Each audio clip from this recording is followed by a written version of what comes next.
नमस्कार मित्रों, आज के बीच बहस कार्यक्रम में मैं अशोक व्यास आप सभी दर्शकों का स्वागत करता हूं।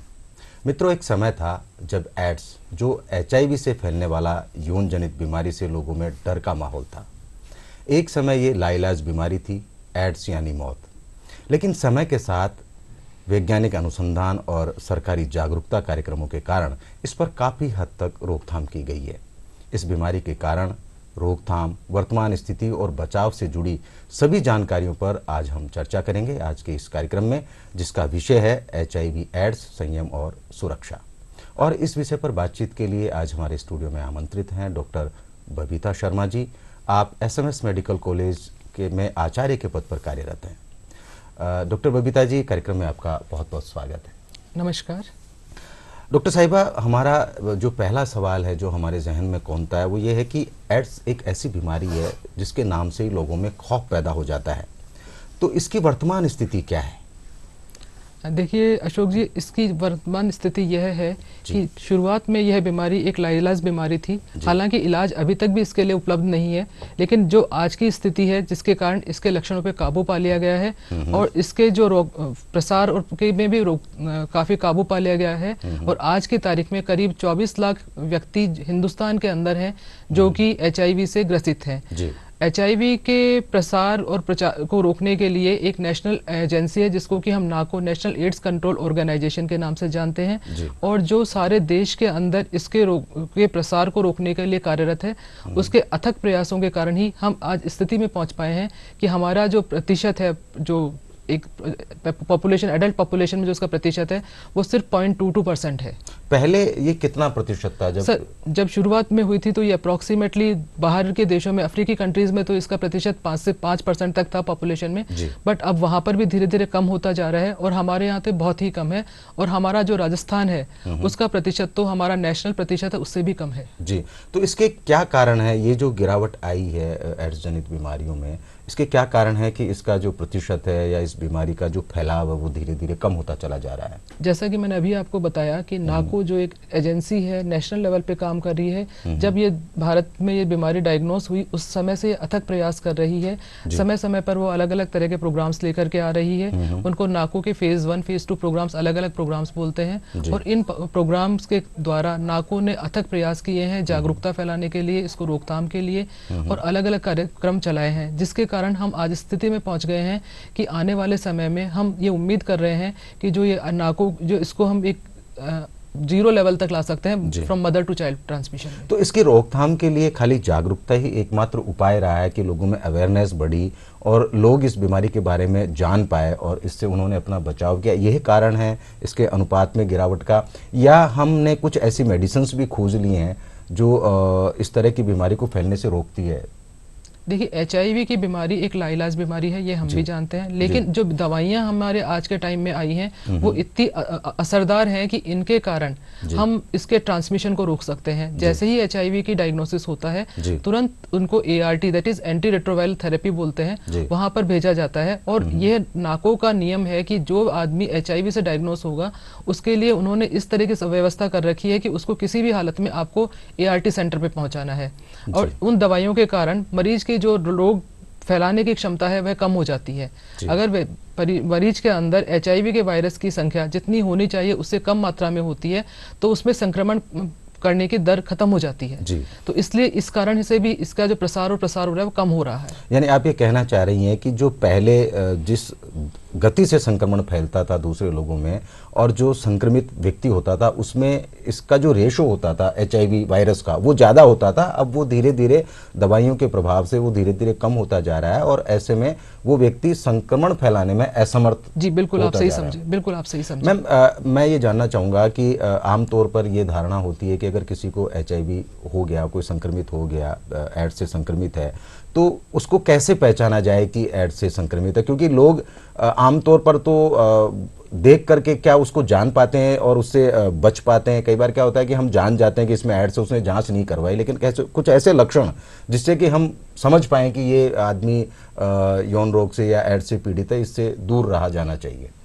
देखिए, जब हम पहली बार किसी मरीज को देखते हैं तो उसको देख करके हम यह नहीं कह सकते कि इसमें एचआईवी की बीमारी है या जी। और किसी बीमारी से ग्रसित है। जी। जब तक हम इसकी जांच नहीं करते स्पेसिफिकली कि ये एचआईवी ग्रसित है या नहीं है, तब तक हम उसको नहीं कह सकते कि एचआईवी है। हालांकि हम जब पेशेंट की हिस्ट्री लेते हैं तो हमें कुछ उसके पता चलता है कि उसकी किस तरह के कॉन्टैक्ट्स हैं, किस तरीके से वो जिंदगी जी रहा है। जी। तो उसके आधार पर हम एक शक हो सकता है हमारे दिमाग में कि हाँ, ये एड्स ग्रसित हो एचआईवी ग्रसित हो सकता है और हमें इसकी जांच करवानी चाहिए। इसी के आधार पर हम उसको जांच करके पता कर सकते हैं कि ये एचआईवी से ग्रसित है। यानी कि आमतौर पर वो एक सामान्य व्यक्ति का जीवन जीता है और उसके बाहरी स्ट्रक्चर में कोई बदलाव नहीं होता इस बीमारी से। अगर उसकी जांच होती है तभी पता लग पाता है कि ये एचआईवी से पीड़ित है।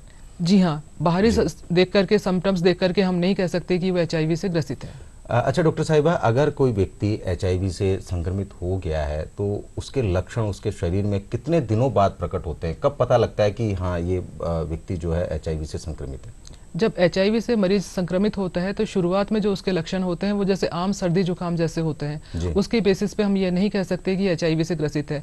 उसके बाद में पेशेंट नॉर्मल जिंदगी जीने लग जाता है, धीरे धीरे उसका इम्यून सिस्टम कमजोर होता है, समय के साथ साथ उसमें और लक्षण आने लगते हैं जिनके आधार पर जो आपका चिकित्सक है वो ये शक करता है कि इसके लक्षणों के आधार पर इसमें एचआईवी हो सकता है, इन्फेक्शन हो सकता है। तब वो जांच करवाई जाती है। सामान्यतः इन्फेक्शन होने के करीब 10 साल बाद में जाकर के ऐसी स्थिति आती है जिसमें कि एड्स जनित लक्षण दिखाई देने लगते हैं मरीज के अंदर, और उसके बाद हम कह सकते हैं कि अब ये इसमें एड्स वाले सिम्टम्स आ रहे हैं और हमें इसकी जांच करवानी चाहिए। यानी आप ये कहना चाह रही हैं कि कई बार अगर किसी व्यक्ति का इम्यून सिस्टम बहुत स्ट्रांग है और वो एचआईवी से ग्रसित हो गया तो उसके लक्षण प्रकट होने में या उसका दुष्प्रभाव उसके शरीर में पड़ने में भी एक लंबा वक्त लगता है।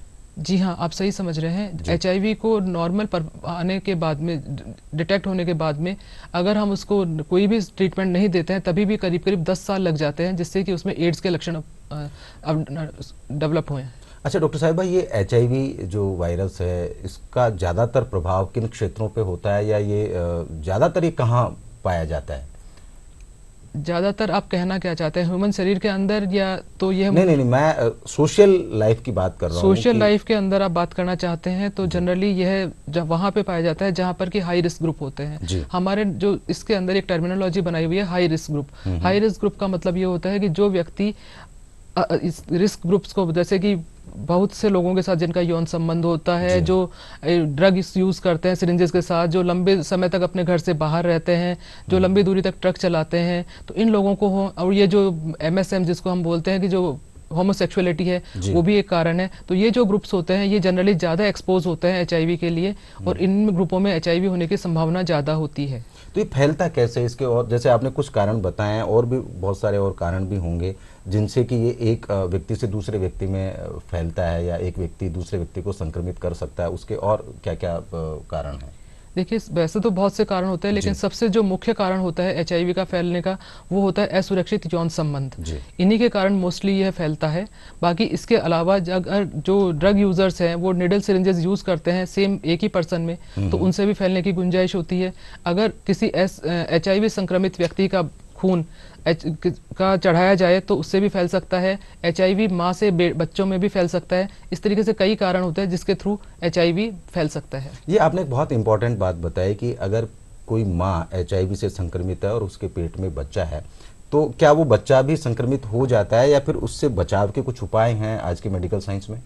जी, एचआईवी से माँ से बच्चे में फैलने की चांसेस ओनली 15 से 30% होती है जी। और एचआईवी जो है माँ के अंदर से बच्चे में जाने के ऊपर सबसे इम्पोर्टेंट चीज होती है माँ का एचआईवी स्टेटस, दैट इज उसके अंदर आप वायरस की स्थिति क्या है। इसके लिए हमारे पास बहुत से तरीके हैं जिससे हम जानते हैं कि वायरस की स्थिति सप्रेस्ड है या वायरस एक्टिवेट है। तो वायरस की स्थिति के आधार पर माँ से बच्चे में जाने की चांसेस बहुत कम हो जाती हैं। अगर माँ जब से उसको डायग्नोस होता है तभी से ट्रीटमेंट लेना शुरू कर देती है तो बच्चे में जाने की चांसेस बहुत कम हो जाती है।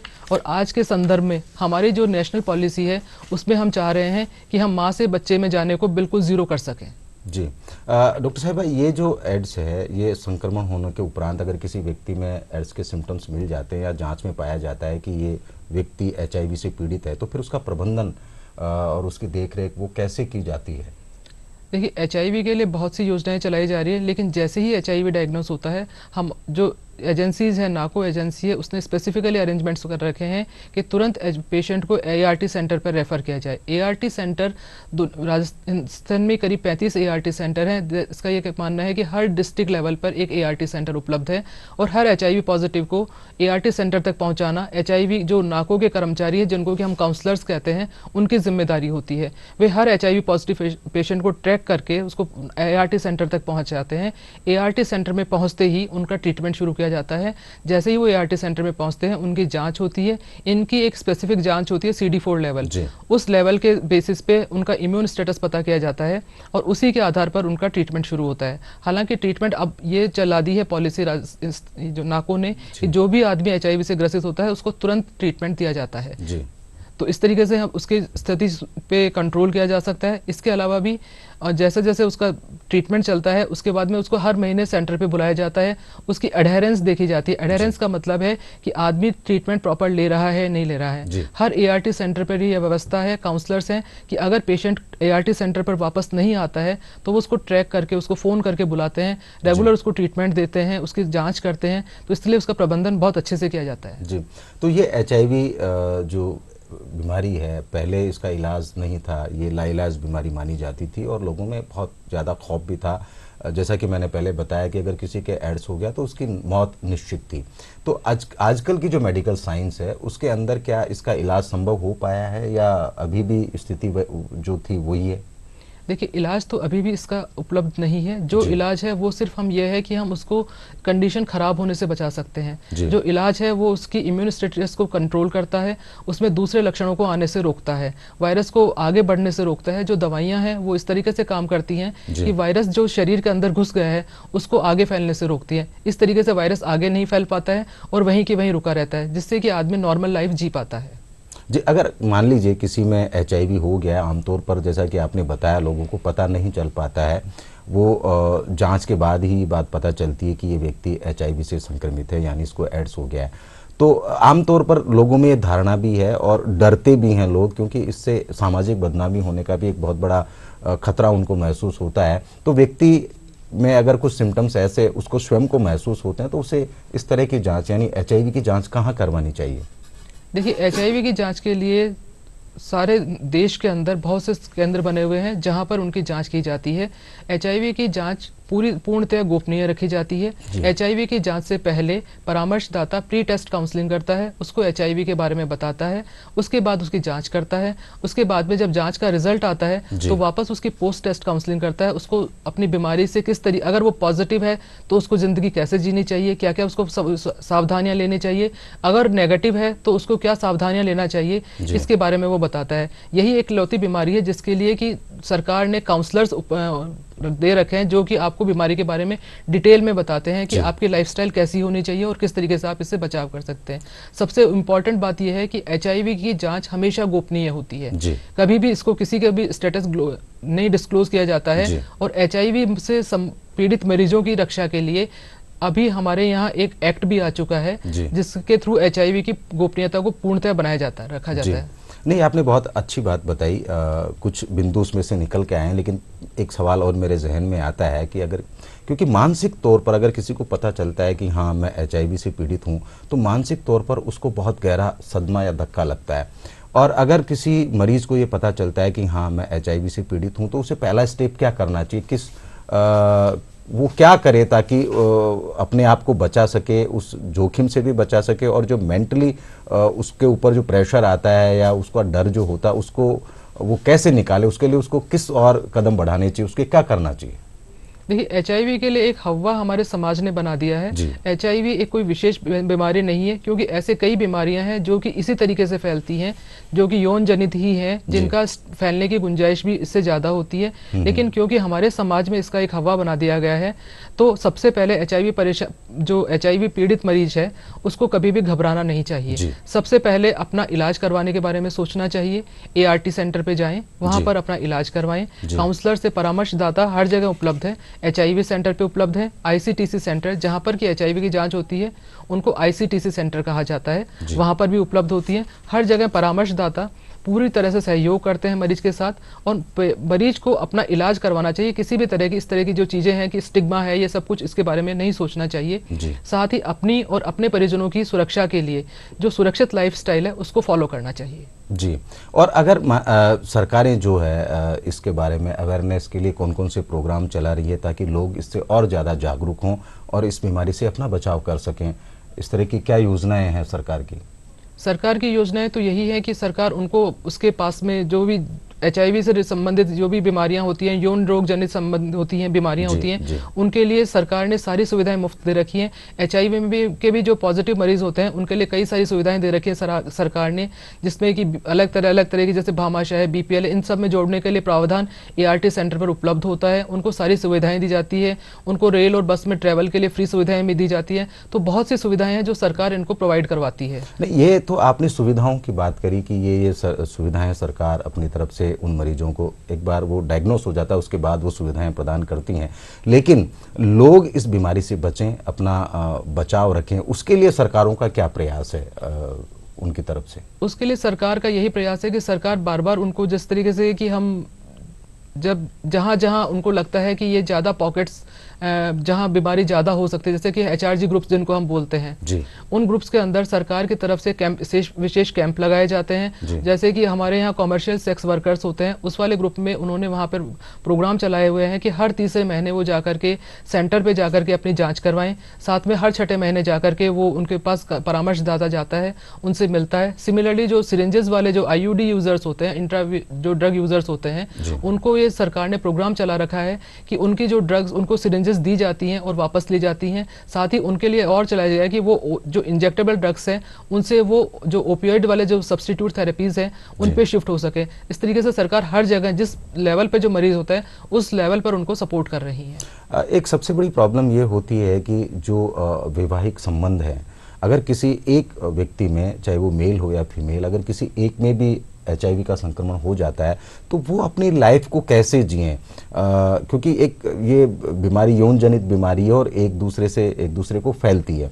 अगर किसी व्यक्ति को पता चलता है, चाहे वो मेल होता है या फीमेल होता है, कि मुझे संक्रमण हो गया, तो वो अपनी पारिवारिक लाइफ फिर कैसे सेटल करके जिए आगे, क्योंकि ये एक बहुत बड़ा यक्ष प्रश्न होता है दर्शकों के सामने या उन जो बीमार व्यक्ति उनके सामने कि वो अपना आगे का जीवन कैसे जिए। उसके बारे में आप क्या सलाह देना चाहेंगे हमारे दर्शकों को? जी बिल्कुल सही।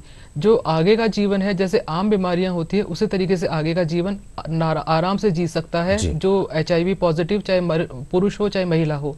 इसके लिए सबसे जरूरी है कि वो सबसे पहले अपना ट्रीटमेंट शुरू करवाए। जैसे ही वो ट्रीटमेंट शुरू करते हैं तो उनका जो CD4 लेवल और वायरस का लोड है वो कम हो जाता है। जब वायरस का लोड कम हो जाता है, जब वायरस, इसके लिए हमारे टर्म यूज करते हैं हम, non detectable level. Undetectable level वाला जो वायरस जब उसके ह्यूमन बॉडी में होता है तो पेशेंट के ट्रांसमिशन की कैपेसिटी जीरो हो जाती है एक तरीके से। तो वो वाली चीज U=U हमारे यहाँ टर्म होती है मेडिकल के अंदर, तो उसमें ट्रांसमिशन बिल्कुल नहीं होता है। और जब ट्रांसमिशन नहीं हो रहा है तो आदमी सुरक्षित जीवन जी सकता है। इसके साथ जब तक वो उस स्थिति में नहीं आता है, इस स्थिति में आने में करीब 6 महीने से साल भर तक का टाइम लगता है। अगर वो दवाइयाँ नियम से लेता है और दवाइयों को एडहेरेंस पे रहता है तो इस स्थिति में आने में करीब साल भर तक लग जाता है। तब तक उसकी ये जरूरत है कि वह सुरक्षित यौन संबंध बनाए। इसके अलावा एक नई कंसेप्ट जो अभी हमारे यहाँ हिंदुस्तान में नाकों ने यूज नहीं करना शुरू की है, वो एक आई है प्री एक्सपोजर प्रोफाइलैक्सिस। इसके अंदर एक दवा होती है जिसको कि एक गोली होती है जिसको एक दिन में एक खानी होती है। वो अभी हमारे नेशनल प्रोग्राम में हमने इंक्लूड नहीं किया हुआ है, लेकिन उसके बेसिस पर जो सुरक्षा है, वो जो भी हाई रिस्क ग्रुप है वो इसको गोली को खा करके इससे सुरक्षित हो सकता है। इस गोली को लेने के बाद में सुरक्षा करीब 10 दिन से लेकर के 20 दिन के अंदर शुरू हो जाती है। और इसी तरीके से कुछ इंजेक्टेबल ड्रग्स हैं जो भी अभी पाइपलाइन में है, हमारे हिंदुस्तान में अभी नहीं आ पाई हैं, लेकिन उसके बाद में वो दवाइयों के साथ भी आदमी नॉर्मल जीवन जी सकता है, जिसमें कि अगर आपका एक्सपोजर होता है तभी भी उसके साथ कोई प्रॉब्लम नहीं होती है। ये एक बहुत बड़ी बात है, क्योंकि आमतौर पर समाज में ये धारणा है कि अगर किसी के एड्स हो गया है तो वो उसे छूत की बीमारी मान लेते हैं कि उसके साथ बैठना, उससे बात करना, वो लोग उससे कतराते हैं। उसके चलते हुए आदमी भी अपने आप को एकाकी महसूस करता है और डिप्रेशन में भी चला जाता है।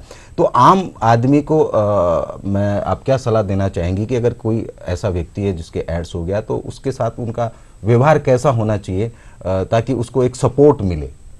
देखिए, मेरा तो ये कहना है कि एड्स आदमी में और कैंसर के आदमी में कोई डिफरेंस नहीं है, दोनों बराबर है। किसी भी में भी कोई भी ट्रांसमिशन नहीं है। आप और मैं अब साथ साथ बैठे हैं, आपको क्या पता है कि कौन सा मरीज HIV ग्रसित है और कौन सा मरीज कैंसर ग्रसित है। हमें हर आदमी को नॉर्मल ही ट्रीट करना चाहिए। इसी किसी भी आदमी में यह जो हमारा स्टिग्मा है इसको हमें दूर करना है। जो आम और जस्ट जैसा मैं देख रही हूँ धीरे धीरे ये खत्म होता जा रहा है कि HIV ग्रसित मरीज है उसके दूर रहा जाएगा, ये सब कुछ अब धीरे धीरे जो पर्टिकुलरली शहरों में तो ये खत्म ही होता जा रहा है। सब लोग नॉर्मल जिंदगी जीते हैं, एक दूसरे के साथ हाथ मिलाने से, खाना खाने से, इस तरीके से HIV नहीं होता है। HIV की जांच करवाना कंपलसरी नहीं है। HIV की जांच करवाना टोटली पर्सन के ऊपर डिपेंड करता है। इसके लिए हम एक कंसेंट लेते हैं जिसमें कि पर्सन हाँ बोलता है तभी जांच करते हैं, और उसकी जो उसकी स्थिति है तभी बताई जाती है, क्योंकि ये पूरा गोपनीय है। तो जब तक मरीज नहीं चाहता तब तक उसकी स्थिति किसी को बताई भी नहीं जाती है। जी, तो उसको कब जांच करवानी चाहिए? मरीज अगर कोई ऐसा है तो उसको अगर कहीं भी ये आभास होता है कि मैं कोई ऐसी लाइलाज बीमारी से मैं परेशान हूँ या पीड़ित हूँ, तो उसे कब किस स्थिति में अपना जो है टेस्ट करवा लेना चाहिए?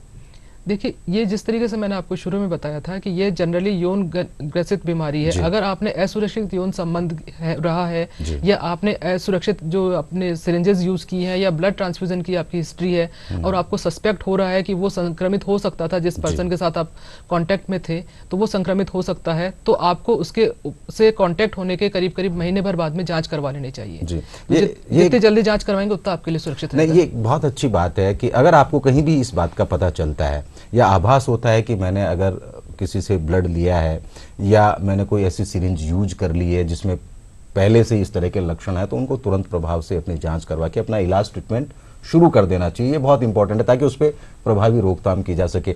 एक मैंने आपसे पहले भी ये बात पूछी थी कि अगर किसी महिला जो HIV से संक्रमित है और उसके पेट में वो गर्भवती है, बच्चा है, तो वो उस बच्चे को कैसे बचाए? उसको पता लग गया, हालांकि माँ से बच्चे को होने का खतरा होता है, लेकिन अगर बच्चा पेट में और उसको ये पता चल गया कि हाँ मैं HIV से संक्रमित हूँ, उसको पहले नहीं पता था, जब वो गर्भवती हुई उसके बाद उसको पता चला, तो लेकिन अब वो उस स्थिति में उस बच्चे को कैसे बचा सकती है HIV से? जी बिल्कुल, अच्छा सवाल है। इसमें मैंने पहले भी बताया था कि सबसे पहले जैसे ही हमें पता चले हमें तुरंत ART जो एंटी रेट्रोवायरल थेरेपी है, जो HIV के लिए विशेष दवाइयां बनी हुई है, उनको शुरू करना चाहिए। उसके बाद में दवाइयों के साथ साथ हमें अपना CD4 काउंट करवाना चाहिए। HIV वायरल लोड एक बीमारी की जांच करने का तरीका है, उसको देखना चाहिए। और जब डिलीवरी होती है, देखिए जो ट्रांसमिशन के चांसेस तीनों टाइम होती है। जब बच्चा पेट में होता है तभी भी होता है, ड्यूरिंग डिलीवरी भी होती है, और साथ में जब हम स्तनपान कराते हैं तभी भी हो सकती है।